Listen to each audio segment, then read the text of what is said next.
This channel does not promote any violent, harmful, or illegal activities. All content provided by this channel is meant for an educational purpose only.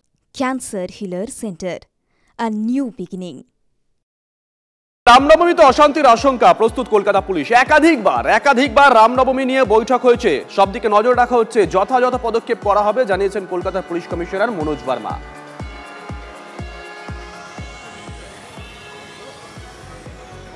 Ramnavami এখনো time আছে, but still time আছে।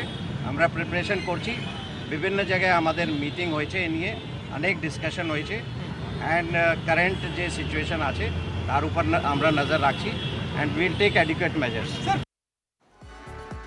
আর একটা বড় খবরের দিকে নজর রাখতে হচ্ছে, আধার এপিক সংযুক্তিকরণের বিরোধিতায় সরব হয়েছে তৃণমূল কংগ্রেস। নিঃসন্দেহে বড় খবর, সংযুক্তিকরণের ফলে ভুতুরে ভোটার সমস্যার সমাধান হবে না দাবি করেছেন তৃণমূল সাংসদ কল্যাণ বন্দ্যোপাধ্যায়। আধার ক্লোন করে এপিক ডুপ্লিকেটের অভিযোগ তুলেছিল তৃণমূলই। আধার এপিক সংযুক্তিকরণের আইনি অধিকার কমিশনের আছে কি, প্রশ্ন তুলে বিতর্ক উস্কে দিয়েছেন তৃণমূল সাংসদ ও আইনজীবী। সুরা হবে না তো একই নামের সাথে 3-4টে আধার কার্ড হয়ে যাবে, তা কি হবে? আসল সমস্যার তো সমাধান হবে না। এক্ষেত্রে তাহলে কি করা উচিত? আমার একটা ইয়ে আছে, আইনগত একটা চিন্তা ভাবনা আছে যে ইলেকশন কমিশন করতে পারে কিনা। ব্যাক টু ব্যাক আরো একটা বড় খবরের দিকে নজর রাখতেই হচ্ছে, পুরো নিয়োগ দুর্নীতি মামলায় অয়নশীলের জামিনের আবেদন খারিজ। বড় খবর, অয়নশীলের জামিনের আবেদন খারিজ করলো হাইকোর্ট। বড় খবর নিঃসন্দেহে, পুরো নিয়োগ দুর্নীতি মামলায় অয়নশীলের জামিনের আবেদন খারিজ করলো হাইকোর্ট।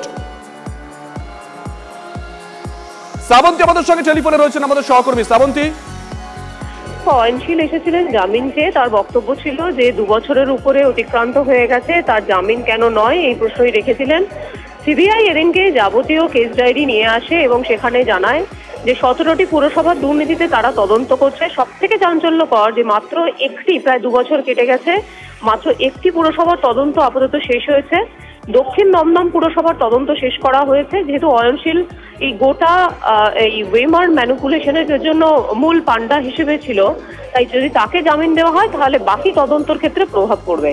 আর সিবিআই এর এই আর্জি মেনেই আপাতত তার জামিন বাতিল করলো কলকাতা হাইকোর্ট।